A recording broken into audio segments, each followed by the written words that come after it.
All right. Hello, everyone, and happy Friday. I hope you are all staying safe and healthy. I'm Alyssa from Scrum Scale, LLC, and I would like to welcome you to today's webinar with JJ Sutherland, CEO of Scrum Inc. and Scrum Scale board member. Before handing it off to JJ, I'd like to cover just a few housekeeping items. First, to provide you with the best listening experience, all audio lines except for the host and the presenter will be muted. We will not be utilizing the raise hand functionality today. However, if at any time you'd like to ask JJ a question or add a comment to the conversation, please use the Q&A panel on your console. All right, and with that, I'd like to hand it over to JJ. JJ, take it away. Thank you. So thanks for inviting me. I enjoy working with and talking to the Scrum Scale community. So these are weird times.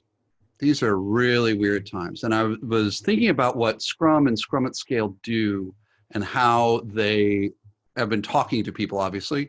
Lots of clients, lots of trainers, lots of practitioners. And one of the things I've been talking about is I found this study a while back that is really interesting. It's by this Dr. Cohen, Cohen, and he's called Social Ties and Susceptibility to the Common Cold. And what he did was he got a bunch of people, hundreds of people, and had them rate themselves on how connected they were. From like, are they in a marriage? Do they talk to their family? Are they members of a church group? Are they members of a non-church group, social group? That kind of thing, like 12 different ones. And then he exposed them to the common cold virus. And the ones who were the most socially connected were the most unlikely to get sick.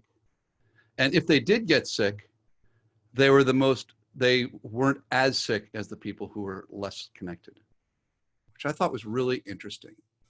And then Dr. Cohen went in, it's like, well, why is that? What is it that these social connections do? And what they do in his paper, he says it gives people a sense of purpose. You know, like that there are reasons they are there, a sense of meaning in their lives, a security because they feel like they have a role, that they know what to do, and that they can have people they can call on for help. They have a sense of self-worth because they show up and other people depend on them, and a sense of belonging. And it occurred to me when I saw this paper that that's sort of what Scrum and Scrum at Scale do. They connect people in a way. And in this world of this pandemic, I'm not going to say, connection's going to keep you from the coronavirus, but it keeps us alive. And it's very important during this period that we connect with each other, that we connect with the people we work with, and that we connect to our families and friends. And, I'm not going to use Scrum with your families and friends, but I'm going to talk about the work part. So I'm not sure if everyone's aware of this, but when Scrum was being developed in the early 90s by my father, JJ Sutherland, one of the influences was evolutionary theory. And there was some work being going on by a professor at Harvard named Stephen Jay Gould. And my father, in his career, before he went into business, he actually did medical research, cancer research. He mathematically modeled cancer and how cells. And on the left is a study that was later, but he did it mathematically. This was actually done with actual DNA. And what he found out with cells, with cancer cells, when cell moves to being cancerous, it's not a smooth evolution. It's not a smooth curve. It actually jumps from one steady state to another. And the evolutionary thinking at the time, before the work by Gould, that it was that, oh, there's a slow change, like a flying squirrel got a little bit of the wing flap between its legs, and a little bit more. And then it turns out that it's actually what's called punctuated equilibrium. That evolutionarily, species go through these really dramatic changes while stuff is happening, inside that's not seen. And that's the other influence is complex adaptive systems that change through small increments, but it's a series of stable states. And this dramatic sort of change and adaptation is something that I've obviously been thinking about, as everyone else has, during this pandemic. And I thought about this, and this is a slide that we show during most of our Scrum courses. And it's a quote that's often misattributed to Darwin. It was actually given by another professor describing Darwin's observations. And it's not the strongest species that survived, nor the most intelligent, but the one most responsive to change. And I've been thinking about that, obviously, during this period of great change being thrust upon us. And I have 2 young daughters, and you may hear them during this webinar, but one of them, the 5th grader now, she came to me a while back and said, you know, Papa, the pandas are they're dying out because their habitat is disappearing. And I said, yeah, that's it is sad they're doing it. But the reason that they're dying out is they are very dependent on the world being exactly one way. And if your organization is dependent, as we all have been, on the world, I don't know, not having a pandemic, the ability to change, how quickly can you change, will determine what organizations survive and which ones don't. And I feel that Scrum and Scrum at Scale are tools to help with that. And the key in both Scrum and Scrum at Scale is these known stable interfaces. These modular pieces, whether it's in your product, in your organization, in your teams. And go through a few ways that happens in Scrum at Scale. And I want to start with, it's not Scrum or Scrum at Scale, but it was really interesting. I've been looking at the Apollo project. There's a guy named George Mueller, who was the head of manned spaceflight in the 1960s at NASA. And what he did was drive out the decision-making from the center out to the edges. Like, one of the first things he did was cut the management team from 14 people to 4 people. And what he said is that in the center at NASA, we want to have the visibility of the whole, but we don't need to have visibility of the tiny. And this is, I got this quote from actual oral history of NASA on their website. It's like, impossible, reckless, incredulous, harebrained. And what he really was doing, and coordinating 300,000 people in 20,000 companies with no large central authority, what they did is they defined the interfaces between the different pieces of the Saturn rocket. And they have the progress was iterative. So people on one side of that interface could innovate and change things and do it as long as the design interface didn't change, they could coordinate. And the other thing they did was do whole testing of the whole, rather than testing, the first stage of the rocket, the second stage of the rocket, and then the third stage. They did it all at once, so they knew whether they worked together. And that has reminded me a lot of what Scrum at Scale is trying to do. Is how do we coordinate, in this case, obviously, this wasn't Scrum, obviously, but how do we coordinate hundreds, if not thousands of people in trying to do something? And in thinking about, and I put this presentation together in the course of just a few days, so these slides may be horribly ugly. But in thinking about it and how we work in a remote environment, and how should we think about Scrum at Scale in a remote environment? And the first thing you need in any project, of course, is a backlog, and you need the meta Scrum. That's what we do. It's called a Scrum at Scale. And what really helps, I think, is that what it does is it forces people to prioritize. But in a remote environment, it really is important to have this clear and transparent backlog, even more so than if you're co-located, even as a bunch of teams. Because when you're co-located, you can walk around, you can talk to people, and you can sort of figure out what's going on just through the hum of the room, but you don't in a remote environment. Because in a physical environment, you announce your presence by being there, right? But in a remote environment, you announce your presence by creating things and communicating with people. But it takes a little more effort in a certain way. And one of the things I've been hearing a lot from people is that one of the things that's happening is because there is a lot of organizations don't have a really clear and transparent backlog that everyone has access to, there's a lot of rework. And so in the meta scrum of organizing the work of bunches of teams, it's really important to get that backlog clear, which team is doing what and why, and that everyone understands they all become aligned into where we're going to reduce that rework, which is just pure waste. And the other thing the meta scrum does is it builds that connection between the disparate parts of the organization at a backlog level. And it builds a sense of we are all in this together.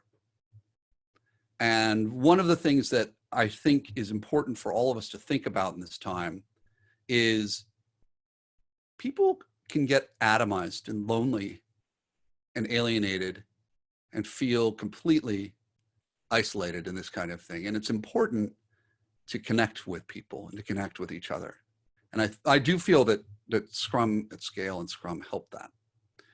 And so the other thing I thought was, what else is really important with remote work and Scrum at Scale? And I thought, it's really important when you do backlog refinement, you decompose the backlog, that you get things really ready.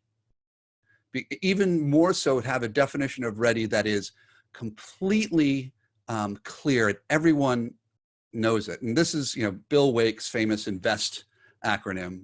Are things immediately actionable? Are they negotiable? Are they valuable? Are they estimable? Are they sized appropriately? Are they testable? And these things make sure that definition of ready is strong, because in a remote environment, it's really important for us to make sure that the backlog items are clear, because it's harder to have those conversations. It's harder to get that. So it needs to be even more robust, a definition of ready. Otherwise, getting that backlog decomposition, the backlog refinement can be hard, and people are wondering what they should be doing. I was also thinking about the dangers that I've seen in distributed teams, and now everyone's distributed, but the dangers I've seen in distributed teams before really remind me of the Robber's Cave experiment, which is one of these 1950s psychological experiments that they could never reproduce because it's fairly unethical. What they did was they got two groups of Boy Scouts, and they formed them as groups. They had them do activities inside just their group, and so they created these in-groups. And then they started pointing out that the other group was the out-group. This is realistic conflict theories, where what this formed. And then they started putting friction between them, having them have games against each other. And so they really tried to build up a hatred between these two groups. And then they said, and then one of the things they did is they took the water away. And for the boys to get the water back, they had to work together. They set them tasks where both groups had to work together. And it was very interesting. While it was very quick to make them hate each other, it was also quick to integrate them by working together to solve a problem. And that really made me think of the swarming pattern, where working together, and so I do encourage teams to get on Zoom or whatever video conferencing you're using, to get together to solve a common problem. Because solving a problem pulls teams together. And again, it's fighting this loneliness. And so one of the ways we've always done, because Scrum Inc. has been a very distributed company for a long time, is that every Wednesday we do a scaled review, and we all get on Zoom, and the different teams talk about what they want other teams to know from that sprint. And it builds a community across teams, because we're a whole company. So this is just part of it. There are a few other screens of people that you can't get in one screenshot on Zoom. And it builds a sense of community, not only within teams that are in the same group or that are working on the same thing, but it builds, between the sales team and the web team and the transformation group and the leadership group. And so all these different pieces of our business are coming together and aligning together virtually. And we do this in about half an hour. We have like 8 teams, and it really is something that has become very special, just also as the different backgrounds people have been putting in Zoom, which I find I've been enjoying whenever I talk to people. So in this time, you want to think that, everything is different, yet it's also the same. It's just like in a Scrum at Scale implementation, that you don't have a one-size-fits-all. And as you move into this remote world, yours is going to look different. There's no one thing that will solve this. But what is the same, and this is the same thing that is true, is the principles and the practices of Scrum at Scale are the same.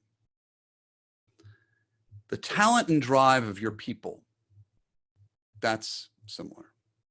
And what your situation is, what your work domain is. So you want to figure out those and say, okay, given that, how do I apply the principles and practices of Scrum at Scale in my situation? Even though we're all remote, one group is not going to do it the same way another group is going to do it. Your patterns are going to be different.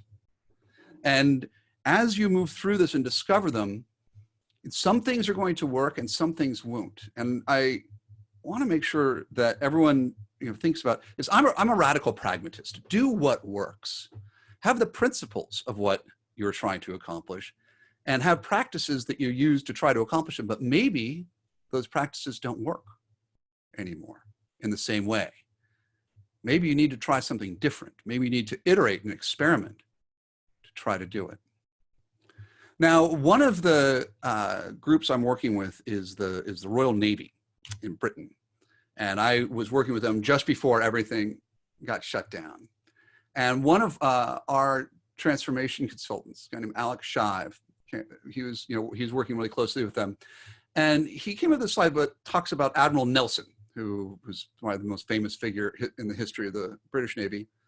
And what he actually did was he made sure that his captains, before he went into battle, that instead of these complicated battle plans and detailed instructions, he was confident that his subordinates in this scaled environment, because he had a bunch of different ships that was really hard to talk to each other, could act independently, improvise where necessary, and support one another as a team. And I thought that was a really interesting idea, that in an era where communication was far more primitive than it is today, that was harder. So one of the groups that we worked with at the Navy, they were working on a big policy project. It's 5 teams, and they are doing a scaled daily scrum, a meta scrum. They were doing 1-week sprints, and before there was they had about 7 sprints before the pandemic shut down. Now, they said that in any transformation, I find this is often true, that sprints 3 to 5 were hard as they dealt with sort of the business as usual things that eat, because they have this big project they're working on, but they also have all this keeping the lights on stuff they have to do. So, but they were able to really get through that sort of hard part. And then right after they did, pretty much, the pandemic shutdown came. And I got this email from the Scrum of Scrums master, this captain, Chris Shepard. And he said the agile transformation enabled them to transition to work much faster than many of the other teams that they were working with. And they shifted from the office to 100% remote in less than 24 hours. And they were up and running again. And just a little limited impact on velocity. And they were also very coordinated and very aligned. And so I think that the Scrum at Scale, you can do this because it's almost set up to work in a way to give us this, that gives us a framework of connection and planning and sharing that we do anyway, that works whether you're remote or whether you're not. So one of the things Chris said, and what I think is really important, is this scaled daily scrum, which is the individual scrum masters or team members who, after their daily scrum, go and send a representative to a scaled daily scrum where they share, what are the impediments on my team? What are the dependencies between one team or another? What are we waiting for? What problems have we solved? And again, what it does is it gets that sense of connection between a disparate group. It gives them a sense of purpose because they are working towards something. I think in one of the things I've run across in talking to people is that people are like, I can't work on the things I used to work on. What is my purpose? Why am I doing this? What can I do? And talking to other people can help with that and align them. And the other thing is it shares solutions, maybe even solutions to some of the challenges it is to work remotely. Because every organization, every group is going to have challenges, but they're also going to have discoveries of victories. And they're also going to be sometimes, there are some things that you can do better remotely than you could in person. And I think that's really interesting, but that virtually there are things you can accomplish that you couldn't when you're sitting next to each other. Now, another problem I've been seeing from a number of, I've heard this from a number of people, that is that extroverts are having a hard time. And this one extrovert just the other day said to me, you introverts get to go home to recharge. They get energy from going out and being with people and experiencing things, and they're going crazy. And I've heard this from like 3 people this week. I'm not a terrible extrovert myself, but I could see that could be very hard if that's where you get your energy from, and now you're locked up. And one of the things that we've done at Scrum Inc., not to just solely address this problem, but to address these kind of impediments that are hard, is what we call a retro booster, which is sort of a scaled retrospective, where the Scrum Masters get together and talk about what the problems their team is having. And it's not just anymore, oh, well, we're dependent on this team and this kind of impediment. This is where we're vulnerable. This is where it's really hard, because this is a scary time. And part of it is sharing that fear and acknowledging it and saying, this is hard, but also it's solving and helping each other, because sometimes out of these retrospectives, different teams come up with different solutions, different kaizens. And also it's a chance for teams, if there's conflict between teams, to resolve those conflicts. Another thing we're doing is we're having teams have lunch with each other. They're and not talk about work. So they're just getting together on Zoom and having lunch and talking about whatever they want to talk about. And again, it's this: how can we share and be vulnerable and help each other resolve problems and solve problems in this time? One of Scrum Inc.'s clients is this company called Alley Interactive. And they are completely remote, have been for years. They don't have any offices. Everyone works from home. And they have a really interesting blog, which I do recommend. They have some really interesting techniques and tips and advice for working remotely that I think would be useful for people, certainly useful for me. They say there are 3 basic things that you need. It's basic technology that's as frictionless as possible, and this culture of trust and inclusion and making work visible, which is another really important thing in a virtual world. If you don't have a bunch of Post-its on a wall, how are you making sure the work is visible? And that requires effort. And that's a necessary condition for the intentional transparency and vulnerability on the part of leaders and team members alike. And I think that's a really interesting dynamic. One dynamic I ran into not that long ago was one of our internal leaders said something in Slack that could be interpreted as abrasive and sort of command and control, or just not terribly helpful. And when I spoke with her about it, she said, "Listen, my intention was really good. It was like I was seeing them maybe making a mistake that I had made before, that I had felt the pain of the results of that mistake before." And my advice to her, as we talked about it, is, well, why don't you say that first? Say, I've made mistakes and I've felt this pain, and this is what I've learned from that. And being vulnerable and saying we're all in this, and that kind of level of communication, especially in a world where you can't just walk over and talk to somebody, is really important, because writing in chat tools, people are horrible writers, but it's so easy to misinterpret what somebody is saying in writing. And so what we're trying to do, and what I do recommend, is that have a conversation that be the default. That instead of having a long conversation in a chat tool or over email, that the default is, oh, there's something came up, let's get on a video conference call. Let's talk about it rather than write about it. And Ali has found, this is their words, not mine, that their earnest and holistic implementation of Scrum has created these practices that enable the transparency and vulnerability. And that, I think, is a really important and subtle point. Scrum doesn't exist to do Scrum. Scrum exists to get things done and to enable the second and third order effects of the framework, including transparency and vulnerability, as one of the things it is set up to do. And to really do that, you need a very strong, in Scrum, what Scrum Scale calls an executive action team. You need to have a way for those impediments and problems and solutions to bubble up through these scrums, however high you do it in your organization, to this executive action team that can take action quickly. And that's even more important now because things are changing very, very fast. Who would have thought that, 3 weeks ago, 4 weeks ago, I went from one day I was consulting with a client, and the next day I said we have to close everything down and do everything virtually. It's no longer responsible. Overnight. And being able to make those kinds of decisions quickly in response to a very fast changing environment is what the role and the responsibility of leadership is. And that executive action team in Scrum at Scale is vital to doing that. Now, just to wrap up,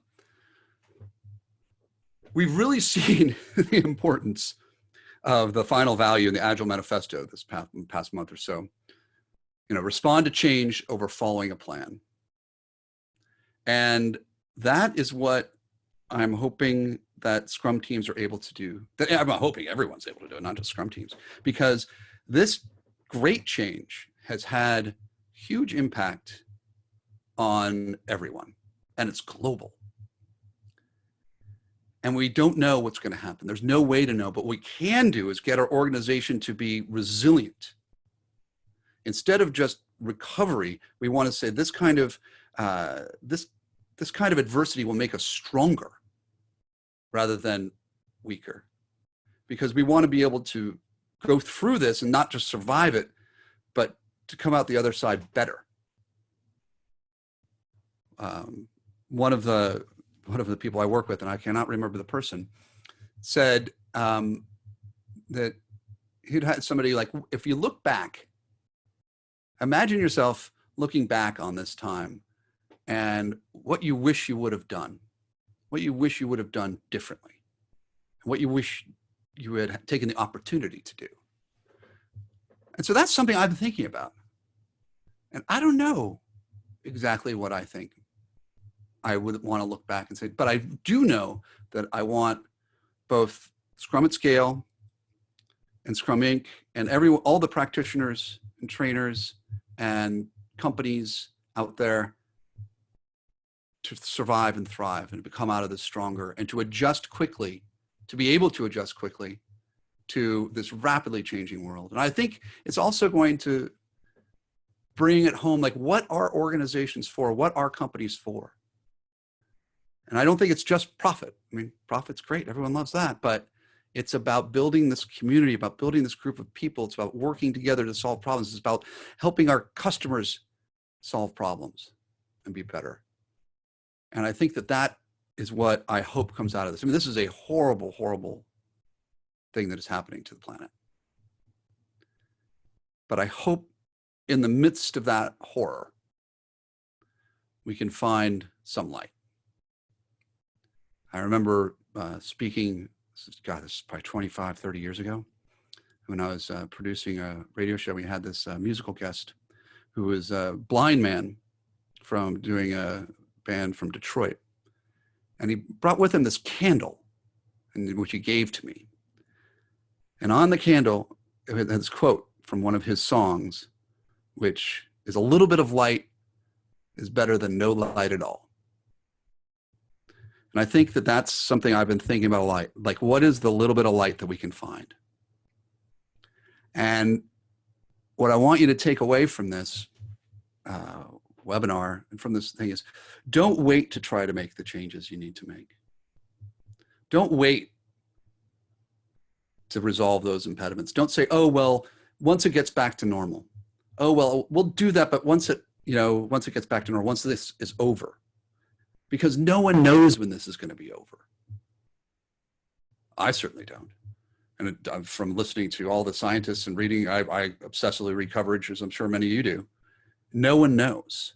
And so don't wait on changing your organization. Don't wait on making it better. Don't wait. Do something, because now is the time.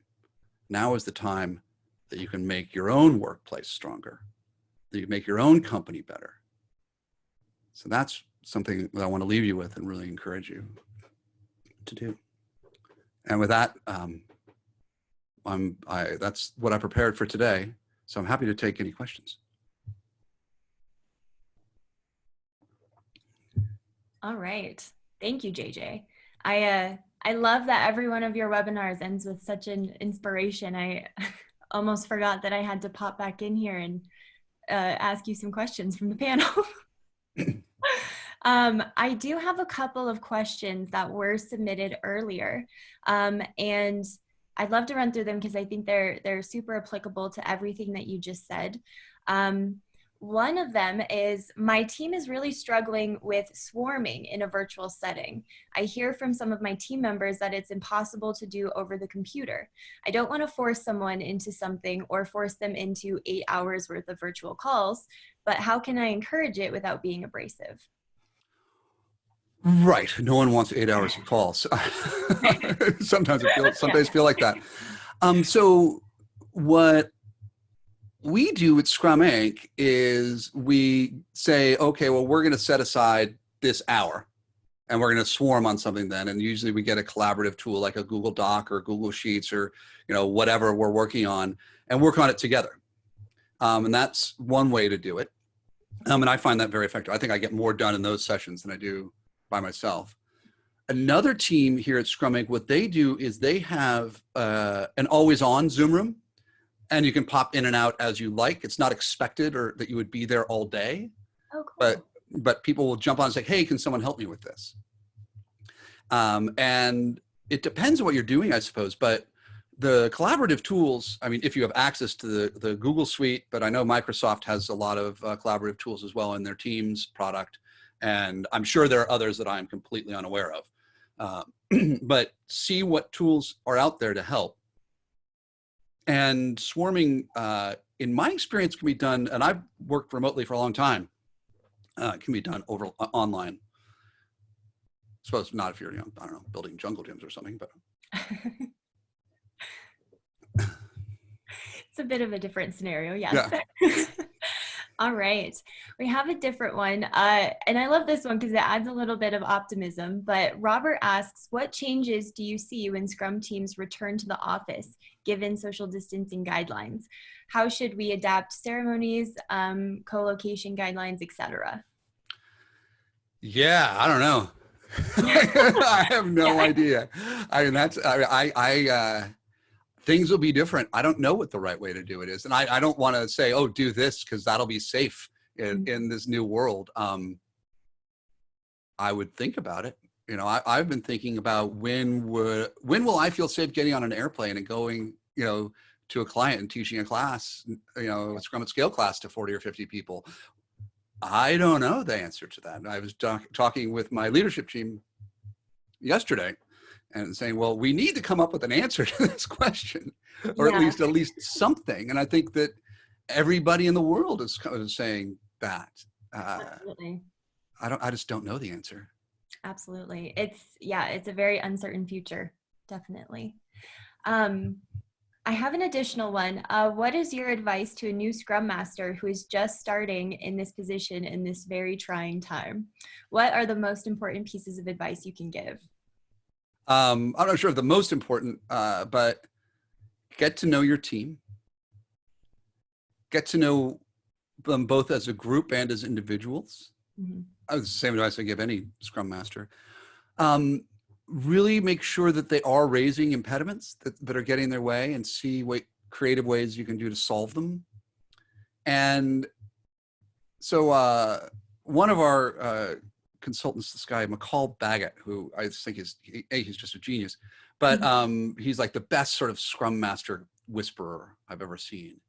And when I've asked him that kind of question, has a really interesting answer. He says, you have to become an expert on your team and study your team and figure out how they work. And instead of just listening to what they're talking about, listen to how they're talking about it. Mm-hmm. And is every voice being heard? Does everyone feel that they can express and bringing the ideas together? So I just love that idea because of being an expert on your team. Yes. So absolutely. Yeah, McCall is additionally a Scrum at Scale trainer. Yes, he is. And I met him in January, and he said, outside of a Scrum Master context, to just lead with vulnerability and curiosity in everything, which I think fits perfectly with this new virtual setting we're all in. Yeah, he's brilliant. Absolutely. A new one. Do you happen to have any useful tools for conducting virtual team retrospectives? Let me stop sharing because people have shared a bunch with me and I have not used them all. But I know I have them. I was looking at it this morning. Where is it? Share. Yeah, great. I actually found the slide really fast. So, love when that happens. Oops, escape. So where's the Zoom controls? Come on, Zoom. There you went. Share. Here.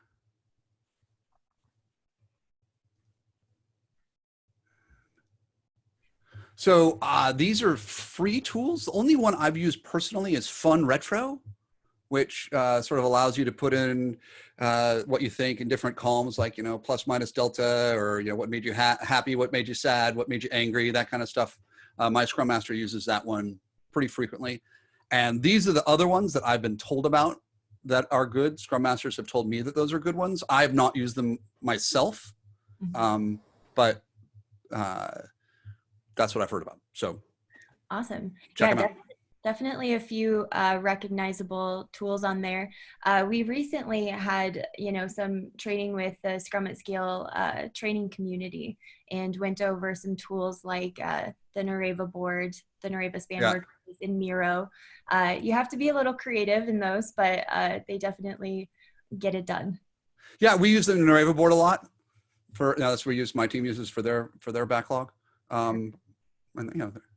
So figure out what works for your team. The one thing about tools is don't do what the robots tell you to do. Figure out what works for your team and find the robot that will let you do that. Absolutely, definitely. All right, you mentioned the executive action team in your presentation. So in your experience, how do you keep a very busy EAT motivated both in person and as well as remote? Well, it's their job. Well, that's the flip answer. The real answer, and especially with with leadership teams, is tell them to at least do a daily scrum. Do a stand up for 15 minutes, and that can resolve a lot. Yeah. That kind of just quick action. I'm thinking of 3 or 4 different leadership teams, and they're not really scrum teams, but they do a daily scrum, a daily stand up where they can hear from their scrum teams. And so, that's what I would recommend. And I would say, listen, you want to keep your company together. You want to keep your company connected. You want to keep your company working because it's really going to be easy for things to fall apart. And as leadership, that's your responsibility. Absolutely. That's your job. Absolutely, definitely, to keep the lines of communication. I have one from Octavian. What is the difference between solving and resolving? Oh, what I meant, I'm not sure if there really is one, but what I intended to say was solving is solving a problem, or an issue or a way to do things. And resolving is resolving conflict or poor communication or, that kind of thing. That's what I meant, because there's going to be conflict. Yeah. There's going to be, anger. Listen, people who are afraid don't make good choices sometimes, and their fear comes out in different ways. I know mine does anyway. I've had quite, some discussions with my family about that. But, fear makes people do bad things. Absolutely. And figuring out ways of conflict resolution to resolve those is really important. And I really highly recommend people do that when they're in a good mood. Say, how are we going to resolve conflict when conflict inevitably happens? What tools are we going to use? How are we going to talk about it? That is really easy to do when everyone's in a good mood, and really hard to do when you're screaming at each other. Absolutely. Yes. Definitely. Yeah, we had quite a few, I would say that they were more comments rather than questions that were submitted early. And almost every one of them, stated we're about 3 to 4 weeks into this isolation mode, at least in the United States. And teams are starting to feel a little agitated and abrasive. And I think everyone kind of assumes that there's no easy fix to it, but at least the beginning of the webinar was incredibly motivational and inspirational. Well, I mean, no one has the answers. Yeah. No one has the answers to this one, just like no one has the answers to what you should make or what your organizational structure should be. That's sort of what Scrum Scale is designed to help you figure it out, not to give you the answer. Absolutely. And so I would just encourage you to try things. And when you find something that works, share it. Absolutely. Share it with certainly the Scrum Scale community. If you're part of the Scrum Scale practitioner Slack or the trainer Slack, share it on your social media, because everyone needs good ideas. Absolutely. Definitely. Everyone needs good ideas. Absolutely. Awesome. Well, JJ, I think, there are a couple of additional questions about online tool suggestions. I think that with the retrospective answer, you gave a very good overview, and then kind of placed the cherry on top of, trying different tools, finding what works best with your team. But I do want to, respect our time box for today, and just say thank you so much for joining us and kind of jumping in and doing this with a little bit of notice. We really appreciate it. And I've seen so many comments about how, inspirational and nice this is to hear at this time. So definitely thank you. Oh, well, thanks for inviting me. And, we're all in this together. Absolutely. Yes. We're all in this together. So yes. Let's help each other out. Definitely. All right. Well, thank you everyone for joining. As always, this webinar has been recorded. It will be made available on the Scrum Scale website within just a couple of hours, as well as the slide deck that JJ had gone through previously. And if you have any additional questions, reach out to Scrum Scale on the website or at support@scrumatscale.com. All right. Thanks, everyone. All right. Stay safe.